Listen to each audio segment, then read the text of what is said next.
Welcome back to the Headbangers Podcast, where your hosts Nathan and Brad here, we're joined by the boys in Khemmis. How are you guys doing? Great. We're awesome. We just played at this amazing festival, and we're feeling good. I ate a bunch of chips. I'm feeling good, man.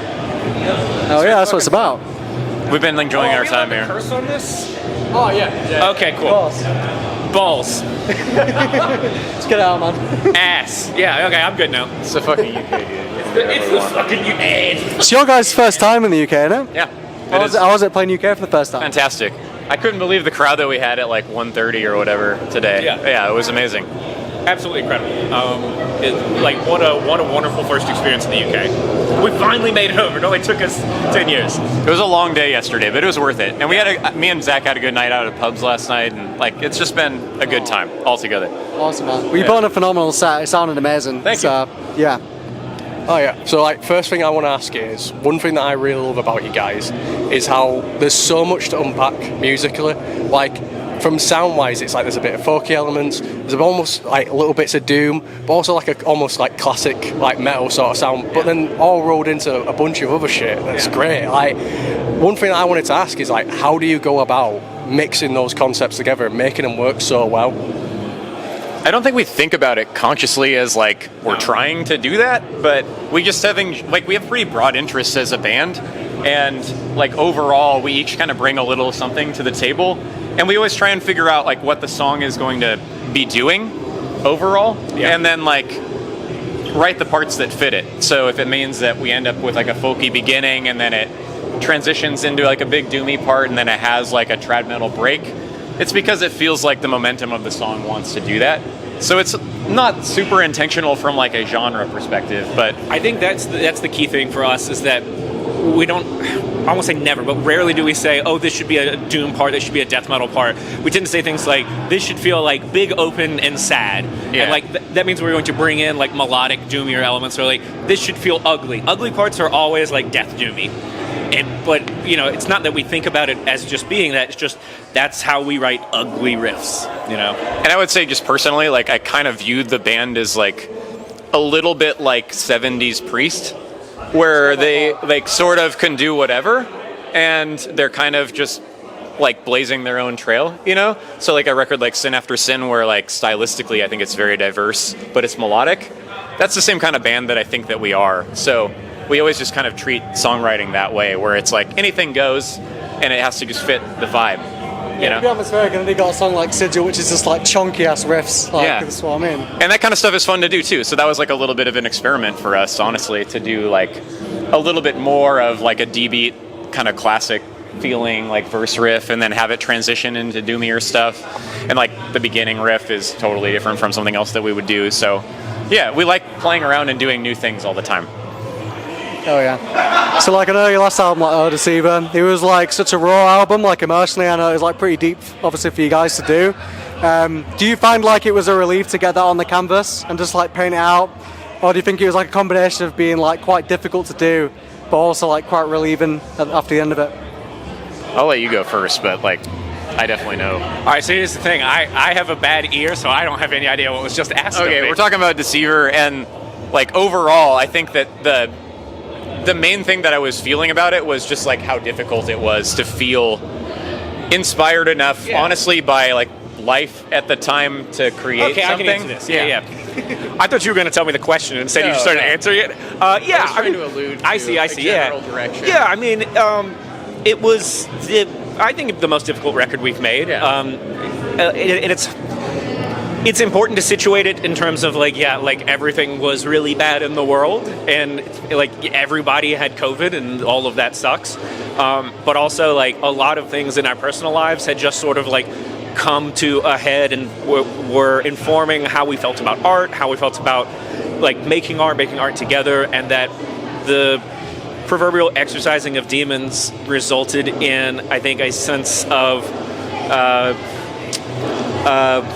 artistic satisfaction maybe that we haven't necessarily felt to that extent before, because it was just work through everything together holistically as a band.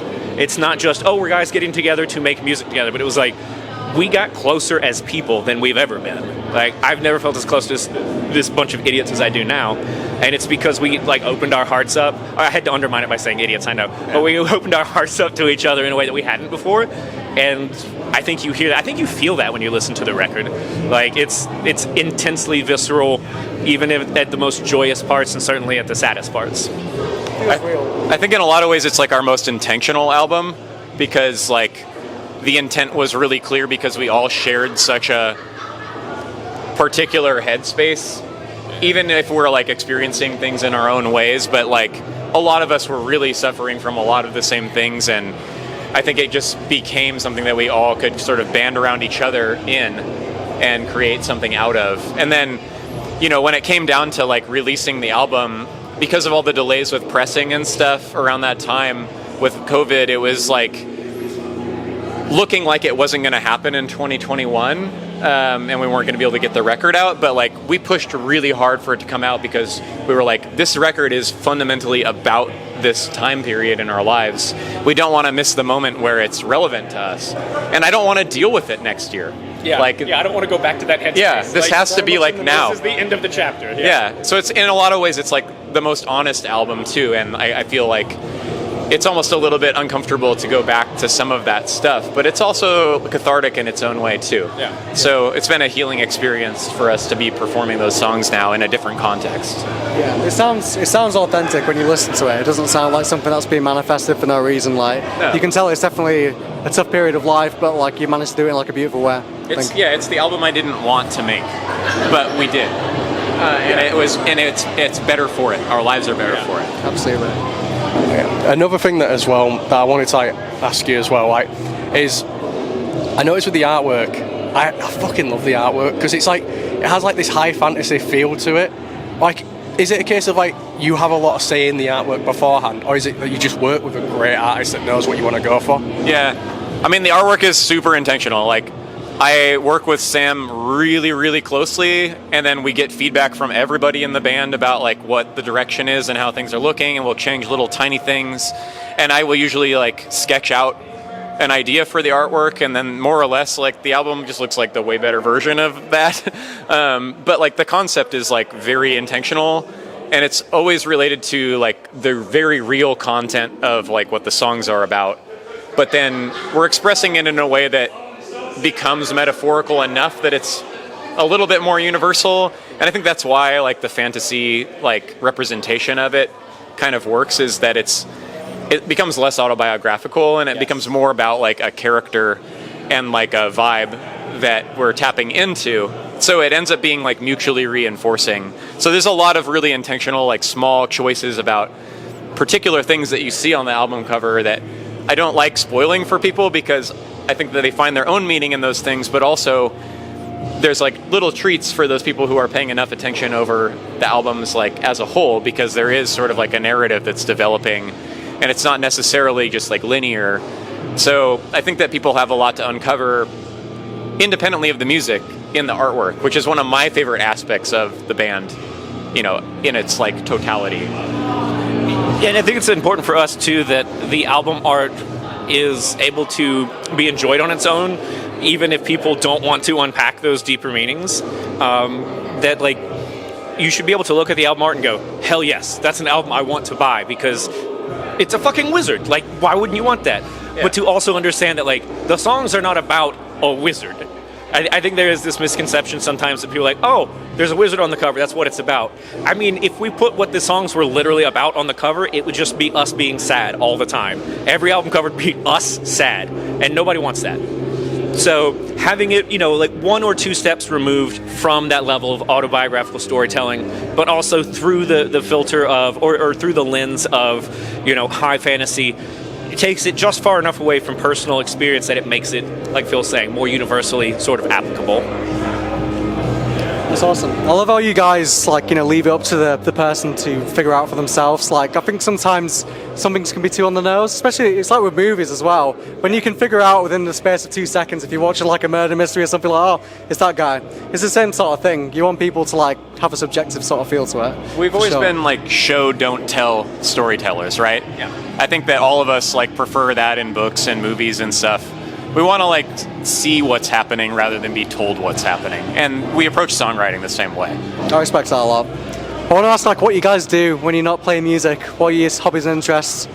I mean, we both love cooking. Who's a better cook? I don't know. Phil's been cooking a lot longer than I have. I didn't get into cooking until the end of 2020, and like I have hit the ground running. I love it. I cook. I went from my wife used to be like in charge of all the meals at home because I was just like I can grill meat and that's it. So like I cook every meal at the house now. I love it. But I mean, Phil knows much more about it. Phil was just recently schooling me on different kitchen knives. He's like, "This is the kind you should get this kind of steel." So like, I'll get there, but I'm working on it.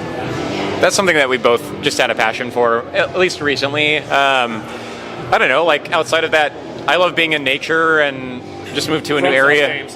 And we also like video games too. As a particular type of video game. I mean, you know, we like the Soulsborne series. Like, I would say who doesn't? A lot of people don't, but like, you know. It's frustrating for sure, but like I love them. I'll still come back to them. Yeah. It's the sense of like discovery and like that you have to earn something. Yeah, subtle, like the story's there. If you want it the same way it is with our album art, I'd never made this connection till right now. Honestly, yeah. But like, if you just want it to be a game where you fight bosses, it can be that. If you're like me and you want to nerd out on the lore and watch all the Vadi, yeah, that's his name, right? Vadi video videos, you can do that. You can like really get in there and like learn the history of these games. It's up to you as to how you want to approach it, and I like that resonates with me. That kind of storytelling is impactful. Mm-hmm. It's a good analogy actually, yeah, because I suppose like if you don't really look at the lore of Dark Souls, you have no idea what's going on, do you? Like unless you read the stuff. Tell you. There's no cutscenes or anything really. Yeah. It's a show don't tell game. Yeah.